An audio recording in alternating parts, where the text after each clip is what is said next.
ഈ സൈറ്റിന്റെ total area വരുന്നത് 7.4 saint ആണ്.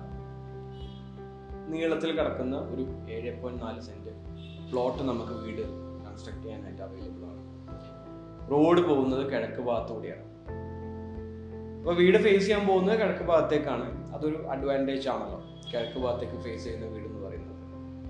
നമ്മുടെ സൂര്യന്റെ ഒരു പാത്ത് നോക്കുകയാണെങ്കിൽ കിഴക്ക് നിന്ന് പടിഞ്ഞാറേക്ക് പോകുമ്പോൾ ഇങ്ങനെ പ്ലോട്ട് രാവിലെ മുതൽ വൈകിട്ട് വരെ അതിൻ്റെ ഒരു സൂര്യന്റെ പാത്ത് നോക്കുകയാണെങ്കിൽ ഇത്തരത്തിലാണ് വരുന്നത്. അപ്പം നമുക്ക് സൈറ്റ് വൈസ് കിഴക്കിലൂടെ റോഡ് പോകുന്നതൊക്കെ നമുക്ക് ഫേവറബിൾ ആണെങ്കിൽ കൂടി നീളത്തിൽ കിടക്കുന്നു എന്നൊരു ബുദ്ധിമുട്ട് ഉണ്ട് എന്നുള്ളതാണ്. അത് നമുക്ക് പ്ലാനിങ്ങിലേക്ക് പ്ലാൻ കാണുമ്പോൾ നിങ്ങൾക്ക് അത് മനസ്സിലാവും നമ്മൾ അത് എങ്ങനെയാണ് ചെയ്തിട്ടുള്ളതെന്നല്ല.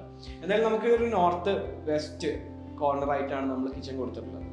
നോർത്ത് വെസ്റ്റ് കോർണർ വാസ്തുപ്രകാരം കിച്ചൺ കൊടുക്കാൻ നല്ലൊരു പൊസിഷനാണ്. നമ്മൾ നോർത്ത് വെസ്റ്റ് കിച്ചൺ കൊടുത്തു, സൗത്ത് വെസ്റ്റ് നമ്മൾ